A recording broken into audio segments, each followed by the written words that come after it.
You feel this nervousness on the phone there? Sir, I've been trying to make an urgent phone call up there. Well, I don't think it's something I want to do on an overseas phone. You gotta make some phone calls. Hang up the phone. Prank caller. Prank caller. Ladies and gentlemen, welcome once again to Packernet After Dark. This is the call-in show, the Packernet Podcast Network. If you'd like to call in, if you'd like to participate in the show, please feel free to do so. Phone number here is 608-501-0718. New callers go directly to the front of the line. But we don't have any. That's just not a thing we do anymore. But we got Peter Thomas. What's going on, Peter? Wait. Buttons, push to the right. Huh? What the heck is that? Oh, my Lord.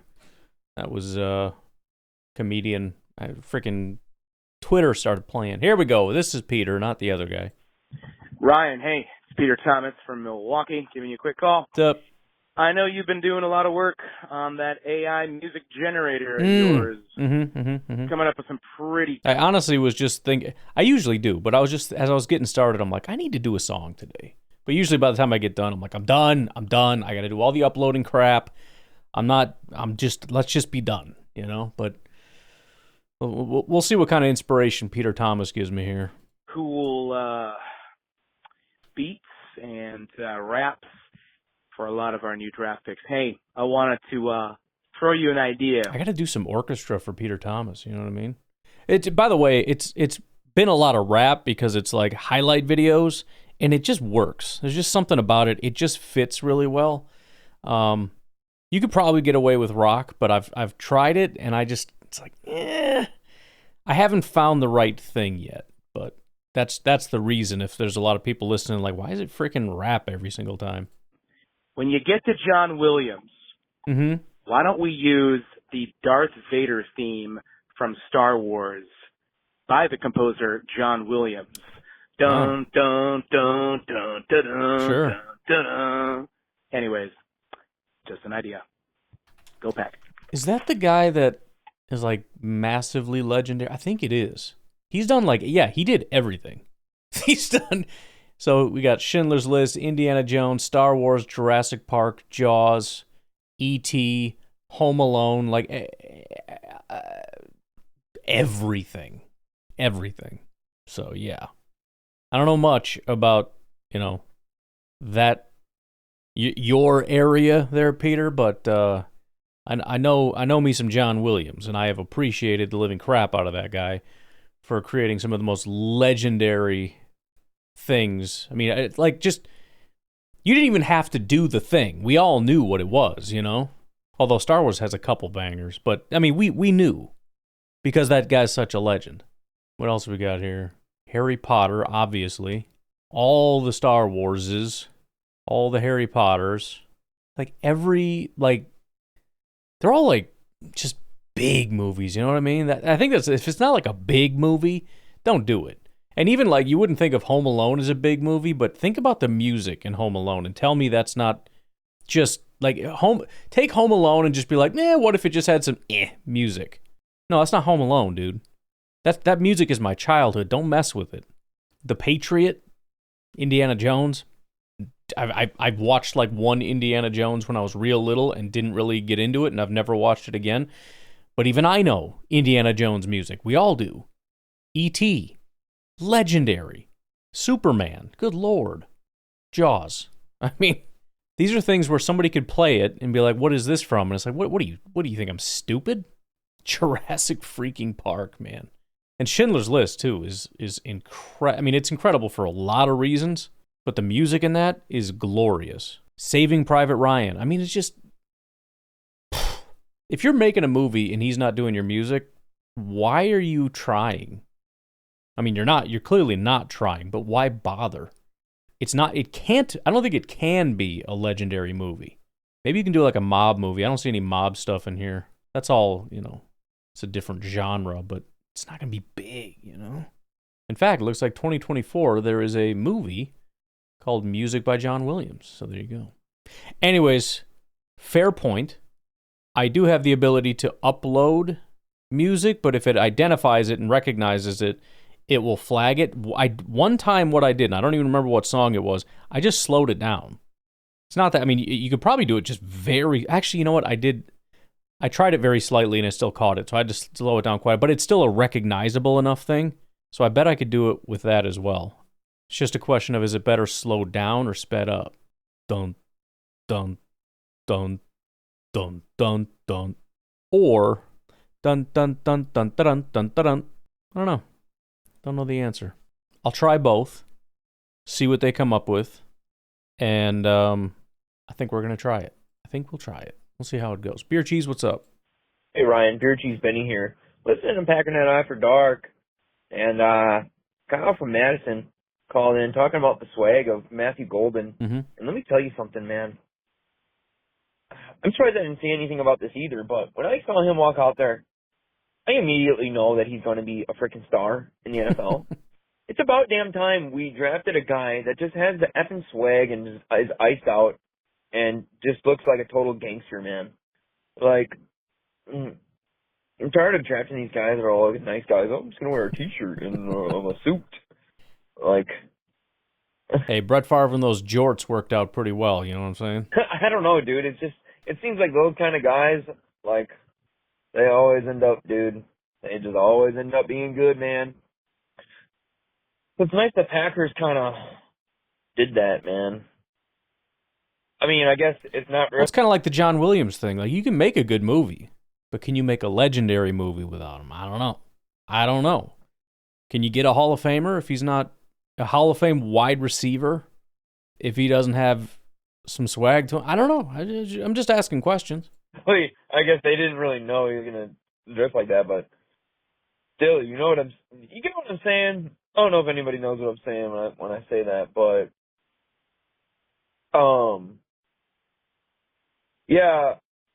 Also, listening to the Michael Robinson thing, the dude just seems like, just from hearing his interview, he's just like happy to be there and he's going to do whatever it takes. And I feel like that's most of our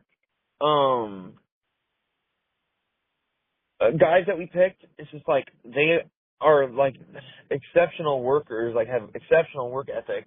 I sent you the thing last night, Ryan, with about Baron Sorrell, his professor, talking about how, his macroeconomics professor, Barron was struggling, and he was like one of the only ones. Remember, I took macroeconomics when I went to Whitewater, and all I remember is the professor. I don't think I had any professors that really spoke very good English, but he always talked about pizza and hamburgers. I'm pretty sure that was macro, not micro, but pizza and hamburger. That's all I remember from macroeconomics is pizza and hamburger. So, money well spent on that education there. That would take up this professor's offer to like have Zoom meetings and like get help with the class, and like he put in the extra work, and like professor talked about how when he talks about his work ethic, like he's not just saying that, like it's true, and like he's going to be good, and like it just gives me a lot of confidence with a guy like that he's going to live up to the expectation of being a Green Bay Packer, and I really believe in him, and I think he's going to be absolutely epic for us, man.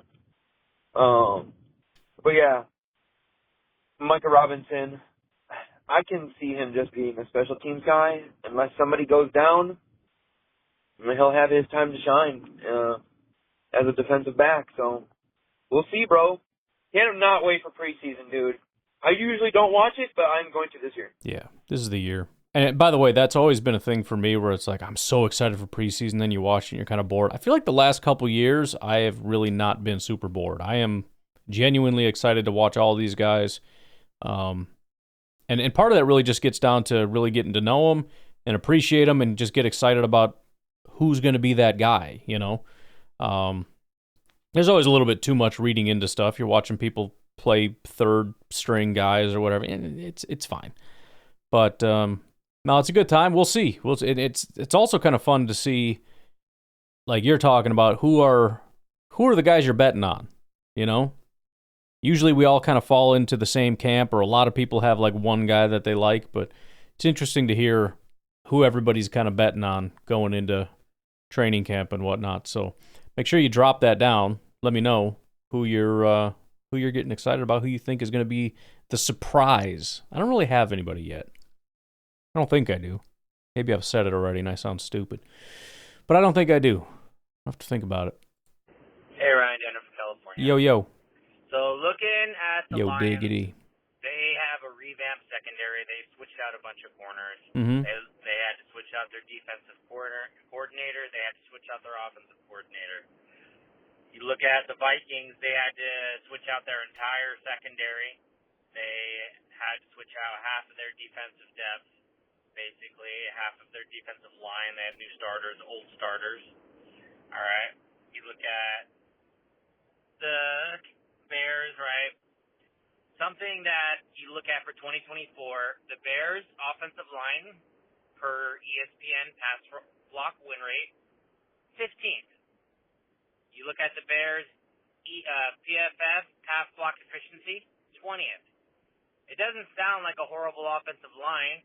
So, yeah, obviously when you get a better offensive line, things are going to get better. But when you're the 15th and 20th, on two metrics that are specifically pass blocking, it shows that something else is wrong, right? So I personally believe half to 65% of those sacks are 100% on Caleb. Yeah. Right? So I'm not like... I mean, look, I can't say that I know for sure, but this is not frickin' rocket science at this point, ladies and gentlemen. This is very simple. Justin Fields was the Chicago Bears quarterback for a long time, and there were a lot of sacks, and everybody blamed the offensive line. And PFF actually graded out their offensive linemen pretty well, and that was, at first it was maybe a little confusing, but you could understand it. It's like, oh, well, he holds the ball too long. And people are like, well, yeah, actually, if you watch the film, he does hold the ball too long. And he did that in college, and he's continuing to do it. Okay, and plus scrambling quarterbacks tend to get sacked more because they want to make plays, and sometimes they get tackled behind the line of scrimmage, and those end up being sacks. So there's just kind of a bigger number in that category. You're trying to run, whereas most people aren't. You're running constantly, and occasionally you get caught before you catch that line, But holding the ball and not reading the field and all that kind of stuff contributes. And Bears fans, of course, and a bunch of the media, they don't want to believe it. That's not true. That's not true. It's the receivers. It's the offensive line. It's the coordinator, etc. They change everything. Change the receivers. Change the coordinator. Change the head coach. Change the entire offensive line from top to bottom. On top of that, they had different quarterbacks. You had guys like Andy Dalton and everybody else come in, and guess what? The sack rate goes down. Why would the sack rate go down when other quarterbacks are playing? It's not even about being better. It's just a very specific question. Is the sack rate the same? Because if it's the offensive line's fault and it's the same offensive line, this is very basic deduction. Listen, it's called troubleshooting is what it is. When you work in a field that I've worked in or other people work in, if you repair cars or if you repair anything, there's a thing called troubleshooting. And you start removing variables, right? This thing won't turn on.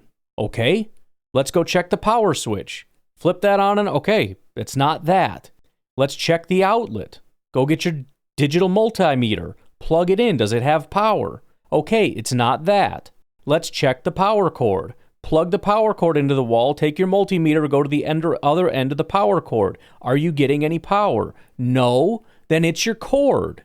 You're isolating certain things to try to figure out where the problem is. And when you disconnect the quarterback and plug in a new quarterback and suddenly it starts working, maybe the quarterback is your problem. You've replaced the offensive line. You've replaced the head. Good Lord. And then what happens? You draft a guy that has the exact same issues as Justin Fields. He holds on to the ball too long. And he tries to make plays. And you know what? He made those plays in college, and we watched him try to make those plays in the pros, and he couldn't. So he's not reading the defense very well. He holds on to the ball too long, and all those special plays became sacks. And I'm supposed to believe it's the offensive line's fault. Listen, sure, yeah, you can improve the offensive line. That's true. But are we just not going to acknowledge the other part of this? What is the ceiling here? If you have the best offensive line in football, there's still a ceiling for how good the sack rate can get. Because as long as he's going to continue to hold the ball like that, he's still going to get sacked a lot more than he should based on how good everything else around him is. And I cannot for the life of me understand how some people don't just see this basic reality. When other quarterbacks are in that situation, they don't get sacked as much. And look, Justin Fields left and he went somewhere else and his sack rate stays high. You know why? Because it's Fields. He was always the problem. And then they drafted a guy that has the exact same problems, and the sacks continued. And Bears fans continue to blame the offensive line. Okay, fine. So you go out and get new offensive linemen, and you know what? The sacks are going to continue. And they're going to claim that, well, we just didn't get the right guys, which to some degree is true because not all of them are very good. And again, maybe the sacks do improve. I mean, there's two very important things that could happen. Number one, is the offensive line better than it was last year? There's a good chance. Number two, can Caleb improve? That's the biggest thing. And if Caleb improves, they're going to, see, the offensive line fixed it. Like, okay, freaking whatever. At least we're on the same page that things are improved, and we can see the numbers and call it what it is instead of just lying about what's right in front of our face. Yes, they have a good roster, but Caleb, he makes mistakes, so I'm not too worried about that. Look at the Eagles. Eagles lost Milton Williams, and they lost Josh Sweat, and they lost their offensive coordinator, right? And just a year in the system, a lot of good injury luck with Saquon, and he stayed healthy the whole season. They have a new right guard that isn't as good, I don't think, as Mekhi Becton, right? Because he's an elite talent, and he has performed at a high level once in a while. So I don't think the guy they got from Houston is that good. But all right, that's the whole landscape. Us, we have coaching continuity. We only lost a linebacker coach. We have offensive coaching continuity. We lost a center that we're replacing with a Pro Bowl guard. We got more depth on the offensive line than the previous year. You got a young defense and a young offense going into year 3 and year 4 and year 2, and you added the few pieces.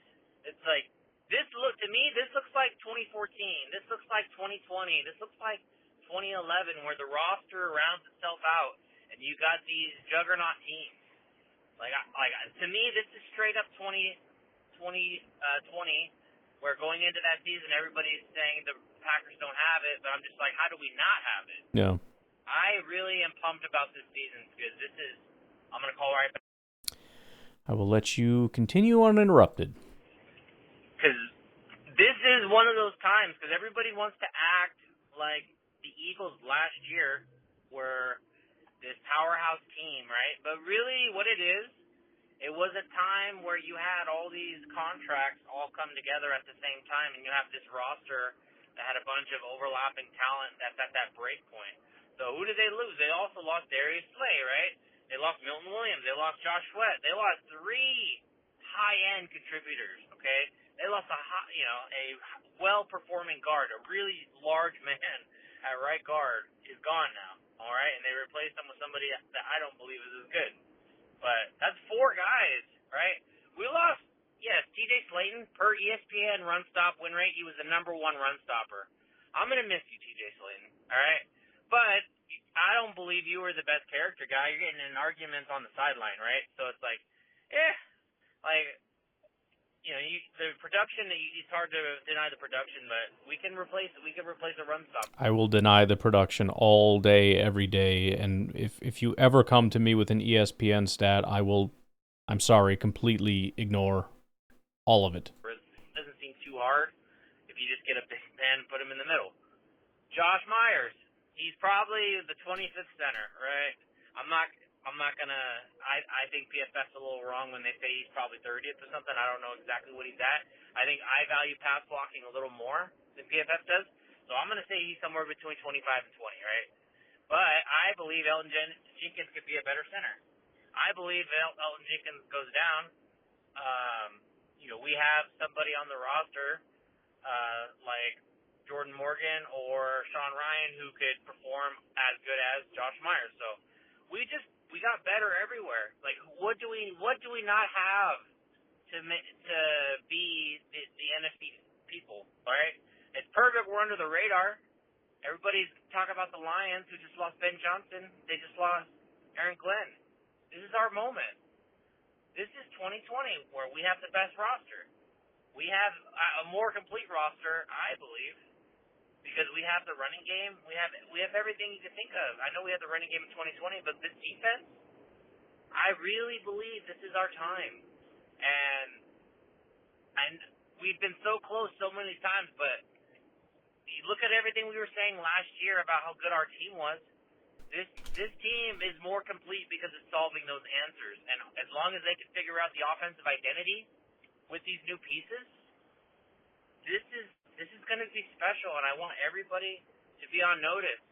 Not Packer fans. I want the league to be on notice, because I truly believe that this is the paradigm shift for the Jordan Love led team. And this is where we become great. Go Pack. Well, I dig the perspective, that's for sure. I'm kind of hung up on, I was trying to find some TJ Slayton stuff, but I'm kind of blown away by,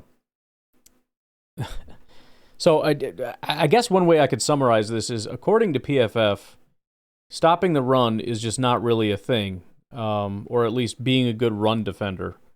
I'm looking at run defense grades for defensive tackles. You would think these are the experts in run defense. You know how many had 90 or higher PFF grades? 0. You know how many had 80 or higher? 4. Do you know how many had 70 or higher? 16. 16 defensive tackles via PFF did a good job stopping the run in run defense. Defensive tackles. 16. That's just crazy. I mean, even 60, there's 48. 48 that were 60 or higher. That's almost like one for every team. If you have a guy that is, let's see, the top 32 would be a 64.2 PFF grade. Now, we didn't have anyone in that range, which is why TJ Slayton is not on the team, and I'm fine with it. But I'm looking at Kenny Clark with a 58 grade, and he ranks 54th. And it's like, I mean, I mean, I don't know. It's not a super terrible grade. It's not good, but that's our, yeah. It's the point is, I'm looking for somebody to have a good run defense grade. I mean, if you get a 70, you're one of the premier defensive tackles in the league here. Edge, there's much more than that. I wonder what that's about. You would think there's a lot of defensive tackles that are good at. Maybe I'm just because I'm a Packer fan and I'm not used to seeing push on the offensive line. I don't know. Maybe that's why our defensive tackles don't grade out very well ever, is because they never play the Packers. But anywho, why don't we take a break? We'll come back. We got some Uncle Rico on the other side. Yo, Ryan, it's your Uncle Rico. Yo. Oh, I had called in a couple days ago and made comments on our receivers, Reed and Watson. And anyways, yeah, I said Watson is going to come back better, stronger than ever. But the caveat, not this year. Yeah. Come back carefully and do okay towards the end of the year, hopefully, But yes, I don't expect to see bigger, stronger, faster. Well, I don't. I think the whole knee thing, in my opinion, in my observation, I should say, I've seen guys come back and they don't even know they're not 100%. They're playing football out there. They think they're doing well. But like a year from that point, if he comes back in, let's say, November, plays football throughout the rest of the year, he thinks he's doing great. I think a year from that, or the 2026 season, he's like, wow, I didn't even know I wasn't 100%. But now, a year later, I feel different. I feel 100%. I'm doing things I thought I was doing in the end of 2025. I thought I was doing these things that I was maxed out. But now, a year later, I can really tell the difference, because like I said, I've had some knee surgeries, and you think you're good, but then a year later, you're like, oh, I'm really good now. So, yeah. Caveat, 1 year of not maximum Christian Watson type of thing. 2025 isn't going to be a breakout year for him. 2026. And we need to be patient. It happens. These things happen. All right? All right. Rico out. By the way, in case you guys didn't recognize or realize this, I love Christian Watson. I have a man crush on him. He is All right. it. Later. All right. Calm down. Calm down, Uncle Rico. Okay, Ryan, I just found out that George Pickens got traded to the Dallas Cowboys. Yeah. So that leaves Pittsburgh without a receiver, which makes me kind of wonder, with your evaluation of things, how their roster looks, are they a prime team to possibly trade Doubs before the trade deadline? I would think maybe if our rookies show out really good and things are looking, and Wicks is playing great, is that a possibility? Well, we talk about that a little bit tomorrow because that is one of the rumors that's being floated around. Romeo Doubs potentially, according to a source that is a little suspect, but apparently the Steelers have reached out about it. Obviously, there's a connection with Aaron Rodgers, et cetera, et cetera. I mean, they went out and got DK. Now, is DK Metcalf an X receiver? Is he more of a speed guy? You could make the case that Romeo Doubs on one side and a big speed guy on the other side makes a ton of sense. They don't have a ton else to work with. Ironically, they have Cordero Patterson, who we've talked quite a bit about recently. And I don't know that I realize how long that guy's been in the league. I mean, I knew it was a long time, but looking at how many years, since 2013, he was with Minnesota for 4 years. He was with Las Vegas, then New England, then Chicago for 2 years, then Atlanta for 3, and then Pittsburgh last year and this year.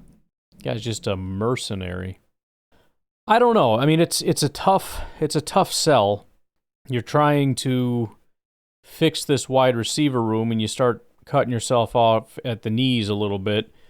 I think there's a scenario. I mean, you can't say you're feeling good about your wide receiver room. You have Dontavian Wicks, who you probably don't feel great about, Jaden Reed, who's fine but needs help, and then 2 new guys you know nothing about, one of which probably isn't going to contribute very much as a receiver. I mean, you hope that he does, but you don't know. And then Golden, who you hope can be really good, but you don't know that either. I just think Doubs brings a little bit of extra stability, especially with Christian Watson being out, that you definitely don't have without him. You may end up regretting that really rapidly as the season goes on, and then especially if you end up with an injury, I mean, it's going to be awful. I think at the very least you'd want to see the receivers in the room, check on Dontavian, see if he's maybe taking a step, check on Jaden, see how he's looking, and then obviously take a look at these receivers to see if they look like they're ready to rock and roll. Obviously, there is a scenario. There's 2 things. One, the Steelers are willing to offer a ton for a guy that the Packers are pretty sure are on the way out. And then similar to that is, there's a chance that the Packers really don't have much of a long-term plan with Romeo, that it's not just the production, which isn't terrible, but also there's some concerns about his character or whatever the case may be. So I would be a little surprised because of the position that puts us in. That's maybe a little overconfident in the guys we have, but again, there are those 2 factors. Would the Steelers be willing to overpay and offer something kind of sweet for him? Which I don't know what that is. Unfortunately, you're talking, like a 3rd-round pick would be kind of high for him? I can't imagine a second. I mean, that's what DK was, wasn't it? Wasn't it a 2nd-round pick? Maybe. I don't know. If they'd give up a second for him, that's hard to turn down. 2nd-round pick's a big deal, especially if Rodgers goes there and pulls the Pittsburgh Steelers and they end up with a New York Jets and they end up with a high pick. You end up with, essentially 2 late 1st-round picks. Or 2 early 2nd-round picks, however you want to look at it. Same freaking thing. I think in reality, the players at 25 are more similar to the players at 35 than 15, if I had to guess. But we have very defined rounds that the talent doesn't necessarily adhere to. 32, 64. But I would just lean toward, I don't think so. I'm sure that they're open to it. And again, I know that there was talks about it before, but I believe that it was if it was even true, it was about a package for DK, so you're talking about a replacement. Giving him up for nothing but a pick just puts us down a man. But that's I guess where I would say I'm at with that. Hey Ryan, this is Andy from Kansas. I finally remembered what else I was going to say about the Packers taking Matthew Golden and perhaps, still don't know this for sure, but throwing the Detroit Lions for a loop. I just love the possibility, so I'm kind of stuck on it a little bit. Is it possible if you could find out, I suppose I could too, did the Lions have more than 2 of those top 30 visits with wide receivers other than Matthew Golden and Isaac Tesla? I read someplace that those were the only 2 receivers that they talked to. And then the Packers took Golden. And then in the 3rd round, the Lions traded way up to take Tesla. They gave obviously their 3rd round. I think it was also a 5th round and a 3rd round from next year.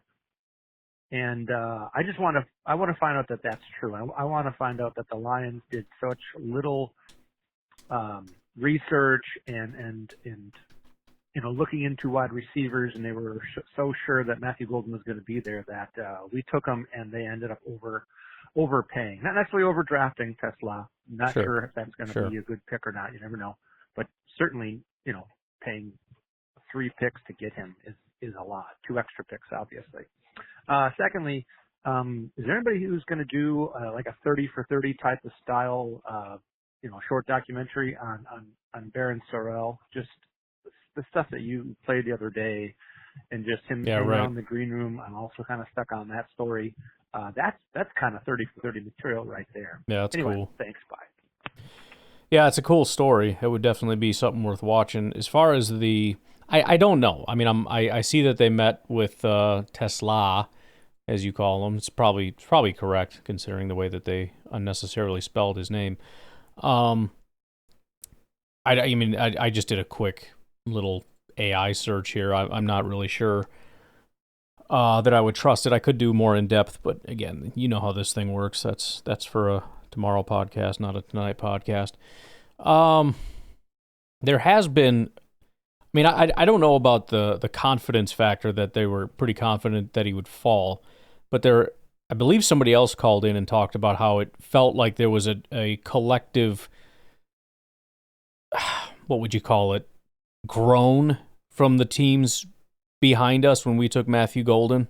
I think the notable thing was the Houston Texans at 25, who absolutely were looking for wide receiver, traded back entirely out of the round.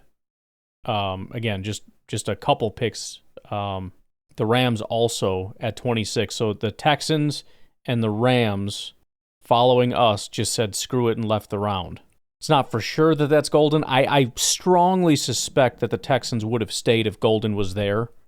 The Rams, I don't know, but kind of in concert with what you're saying, it does seem like, again, there was a collective groan from the NFL when he went off the board. Like, okay, that was the last first-round pick. That was the last receiver, one of very few. Let's just get the heck out of here. Hey, Ryan, it's Garrett from Southern Illinois. Yo. I'm glad you liked that idea about the podcast for Brenton called Between the Wedges. Yes, very good. If you could take it a step further, I'm totally cool with you taking all the credit for this idea.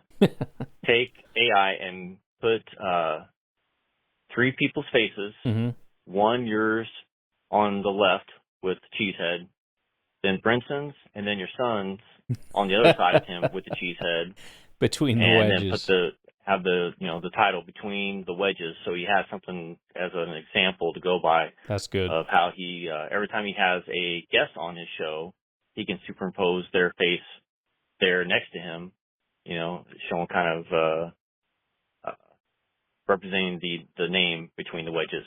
So do that, and then I think I will, if I can remember. I'm already forgetting I'm supposed to do the music thing after this. I gotta go upstairs and get some coffee too. I'm feeling myself fade here. I'm getting that whole afternoon nap time. But I think, I don't know how well it's gonna turn out, but I love that idea, and it's worth screwing around with a little bit. That ding dong was somebody delivering my wife's Mother's Day present. I had to run up there and grab it, but I think she knew what it was because she was mysteriously just avoiding the areas as I was opening it up and checking it and showing the kids, and she was just busy not noticing everybody's checking things out or whatever. It's a nice little game where she pretends to not know what I got her, and I pretend to believe that she has no idea what I got her, and she'll pretend to be surprised, and she'll actually be excited, but she'll pretend to be surprised, and I'll pretend that I believe that she's really surprised and excited. It's a good arrangement. It's a good arrangement. Let's take a break, and we'll come back. We got Craig and then 3 Uncle Ricos. I don't think we can skip all 3. And we can't just, can't split them up. So we got to gear up for some Craig and Uncle Rico. We'll take a break. We'll be right back.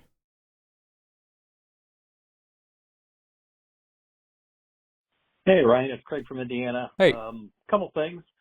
One is I've been hearing a lot during the off season about how Jordan wasn't 100%, was injured throughout the entire year, and to me that's really frustrating. I think you were on the same page as me when he was coming back for the Minnesota game. And this was, after we had seen Malik win a couple of games for us. And I think that week leading up to the game, it was like, hey, if he's not 100%, he ought to just sit. Mm-hmm. And clearly he wasn't. And then that seemed to carry on and linger for the rest of the season. So, and then it seemed like we kind of did the same thing with Jair. Bringing it back against the Bears, and then he was out the rest of the year, and I think he only played, maybe less than a quarter of that game. So I don't know if you have any thoughts or insights as to how are those decisions made. Is it maybe it's a combination of everyone, but is it more player driven? Is it training? Is it medical? Is it the coach? But we just made 2 really bad calls last year, and I'm hoping we don't make that same mistake this year. Or we learn from it. So that's the first thing. The second thing was well, you could realistically add Bakhtiari to that, very weird, like holding him out for a long time and then bringing him back, the final week before the playoffs, and then he injures his knee and then he can't play for the playoffs. It's just very odd. And then there's a lot of contention behind that, and that's, the players were very upset about the way that things were handled, and they fired the entire training staff. They bring in a new one, and kind of still having some questionable things happening that we don't, I can't say what's right and wrong. I don't really know. I don't know if Jordan was healthy or not. Certainly the first time he came back was very questionable.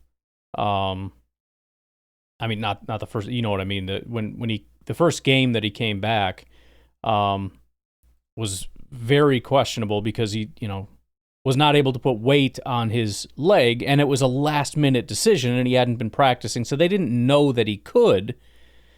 So I can't think of a defense for bringing him back, other than we're super panicked about this game that, frickin' whatever. So yeah, I don't really know.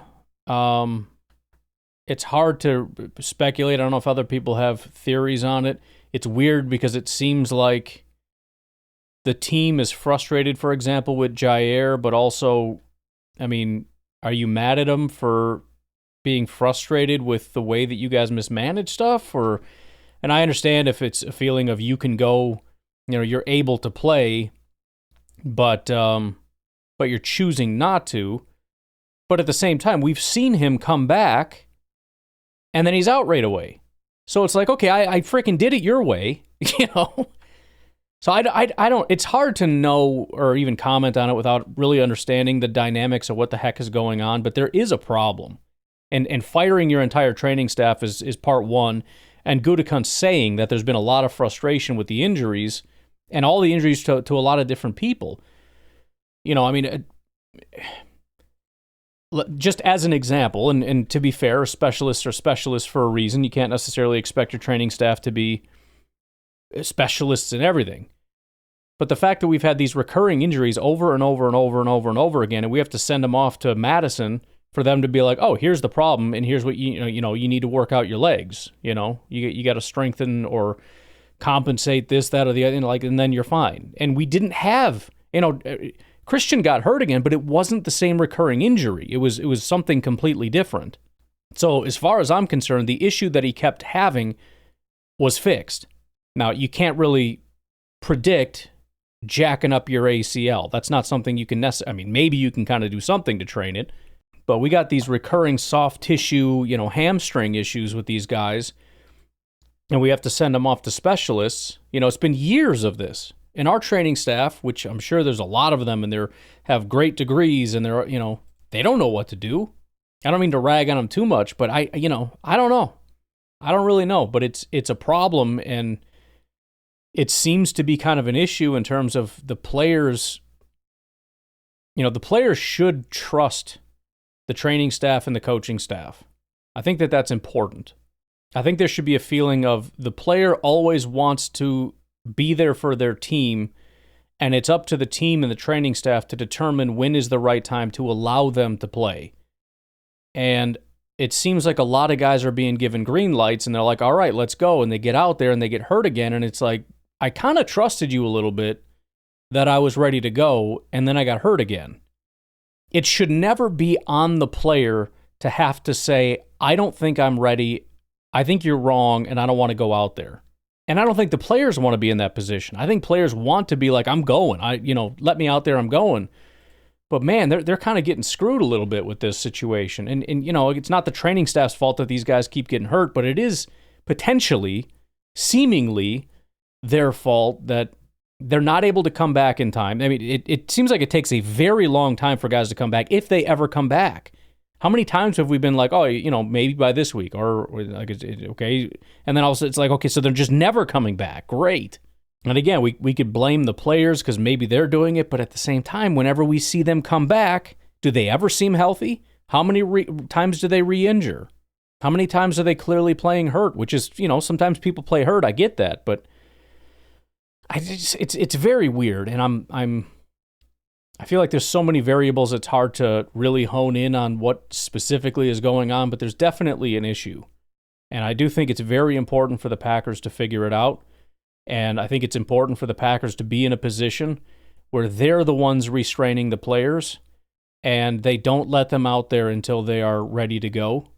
And they need people that are actually going to be able to determine that, because the more they keep sending guys out and they keep getting re-injured and then getting screwed because they're done for the year and now you're not getting your next contract, the more you keep doing that, the more players are going to have to take it into their own hands and start refusing to play after you give them a green light. And that causes massive issues. And I have a feeling that's exactly what's happening in Green Bay, and that's a very serious problem. You have to get control of that.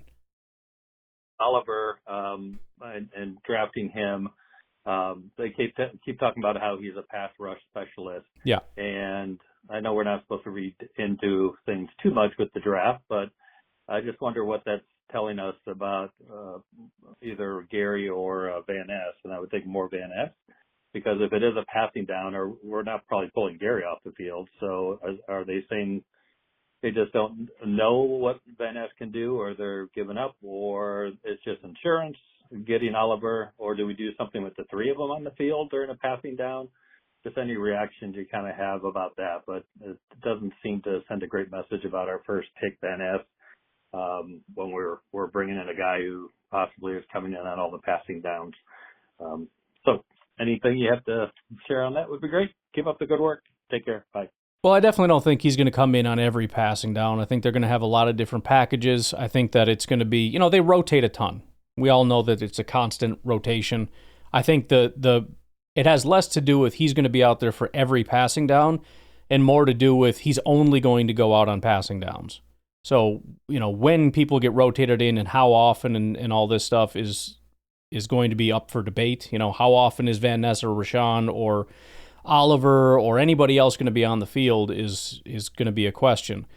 But with Oliver, the rotation is only coming on passing downs. Not every passing down he'll be out there, but if he's out there, every time it'll be a passing down, I guess would be the way that works. But, certainly they could experiment with putting Van Ness inside. I know some people said that was his better position anyways. The Packers, I'm sure, would love to experiment with that. Rashawn could certainly go inside on occasion. Not that that's ideal, but I mean, if you really wanted to get after it full bore. But I think it's just, I wouldn't expect a late round guy to replace a first round pick as any kind of a serious message. I just think that they got a versatile piece that has a skill set that a lot of guys that we have don't have, and they're going to see if they can figure out how to make that work is about as much as I would read into that at this point. Yo, Ryan, it's your uncle, Rico. Yo. Yeah, you were talking about Baron Sorrell and why he was at the draft and if he wasn't going to be a first round pick. And yeah, that's kind of what I thought too, leading up to the draft, that they invited a select number of people. But I had heard also leading up to the draft, different names invited that were clearly not going to be a first round pick.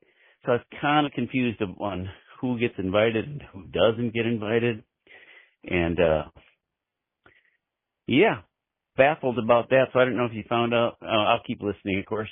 I'm still on the 4th, so I'm a couple after darks behind here. But yeah, leading up to, I heard, this guy got invited to the draft. And, everybody who gets invited doesn't go, I don't think, or can't maybe, or whatever. But I don't know who gets invited and why, because it seemed to me that clearly some of them were not, at least definitely first-round picks, and clearly Baron Sorrell, I don't know, I'm confused. So I didn't know if you found anything, but I just wanted to offer that's I had heard different names being thrown around, and this guy's invited, the NFL threw out an invite for him, but it's like, that dude's not going to be a first-round pick. Why are they inviting him, type of thing. So confusion, buddy. Confusion. Go Pack, go. Yeah, I didn't look into it anymore. I did a real quick cursory search before, and I didn't really see anything.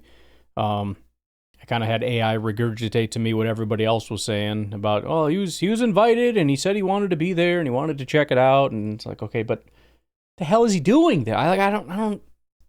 I don't understand. But no, I didn't get any further clarification on that. I still don't understand it. And if anybody else does, feel free to call in, because I don't think I'm going to look into it anymore. It's just a very weird situation. Yo, Brian, it's your uncle, Rico. Yo. TJ just called in, and no, I didn't. He was you did. Thought you were saying panelist. The panelist thing. Yeah. It's okay, TJ. It's okay. I got you. That was me. I thought Ryan had a hair lip or something. I didn't know what was going on, but it took me a while to figure it out. And as it turns out, I'm an idiot. I should have figured it out the first time. I'm not saying you're an idiot, TJ, but I'm an idiot. I should have. Yeah. Anyways, Ryan, you're a hell of a panelist. Sorry, you're not a hair lip. Later. Rico out.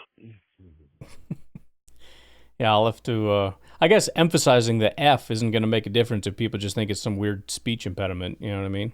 Or hair lipped or whatever. I don't know how the hair lip thing works, what that does to a person. But, yeah. Part 3. Yo, Ryan, it's your uncle, Rico. Yo. Hey, you just said on the After Dark. No, I didn't. That talking about Devontae Adams got away with without being a diva, and he doesn't do any, doesn't have any of that diva stuff. But may I remind you, he has a Taco Bell in his house. Okay, so I find that a little diva-ish. All right, there you go. Okay, and possibly a golf course. I don't know. Drives a golf cart in his house as well. Probably not sure, but there's a Taco Bell in there. I know it. I saw it on TV. It's real. Yeah, definitely. No, I saw that too. I saw that with that Taco Bell commercial, I think. No, I think we solved it. You're right. He is a diva, big time diva, and that's why he's good. So, knocked it out of the park. Got 2 calls from Beer Cheese Benny, but I'm going to leave it at that because I got to go make a song real quick. I got to see if I can do a Star Wars song for a football player. So, we'll see how that comes together.